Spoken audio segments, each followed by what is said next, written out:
Alors avant d'aller plus loin dans l'enquête sur le profil et sur cette radicalisation, on va faire un point sur ce qui s'est passé exactement hier parce que l'enquête permet aussi de retracer le scénario de cette attaque. Place aux éclaireurs, donc avec Célia Jusredi qui nous rejoint.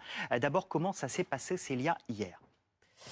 Alors hier après-midi, l'individu se rend au commissariat où il doit pointer tous les jours. Mais ce jour-là, il décide de ne pas pointer et repart. Nous sommes dans une zone très fréquentée, un samedi après-midi, devant le marché de Canal que vous pouvez apercevoir sur cette image. L'homme agresse alors des agents de stationnement en criant Allah Akbar.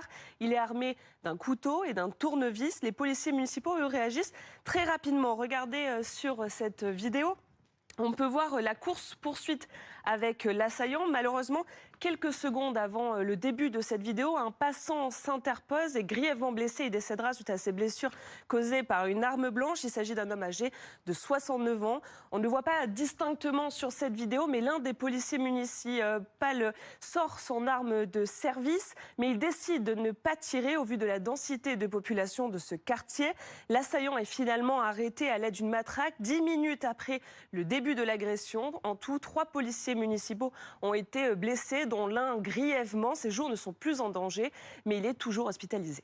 Célia, que sait-on du profil de cet homme, de cet agresseur qui est donc en garde à vue ce matin?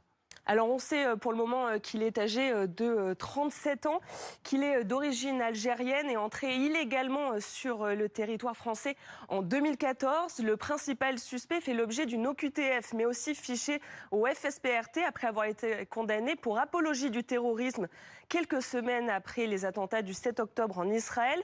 L'individu est alors condamné à 6 mois de prison, mais il sort 50 jours avant la fin de sa peine. Il est alors placé dans un centre de rétention administrative, le temps de demander un laissez-passer consulaire à l'Algérie dans le but de son obligation de quitter le territoire. Mais Bruno Retailleau l'a exprimé, l'a rappelé hier soir. À 10 reprises, les autorités relancent le consulat algérien sans validation de leur part. Il est alors impossible d'avoir une expulsion. Le jeune homme est relâché au bout de 90 jours et assigné à résidence avec l'obligation de pointer quotidiennement. Bruno Retailleau abordait également son profil psychologique hier soir, car dans le cadre d'une expertise judiciaire, un profil schizophrène a été détecté.